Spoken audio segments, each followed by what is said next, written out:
Never give up learning English. Ali was a poor boy who dreamed of speaking English, but he could not understand even simple words. People laughed when he tried to speak English. Still, Ali never stopped learning. Every day he learned 5 new words. He watched English videos and repeated sentences.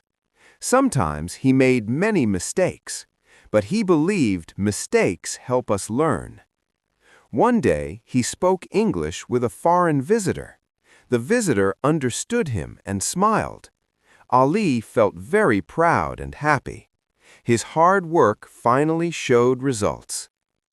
After some years, Ali became an English teacher. Now many students learn English from him. He always tells them one important thing: never give up. Success comes with practice.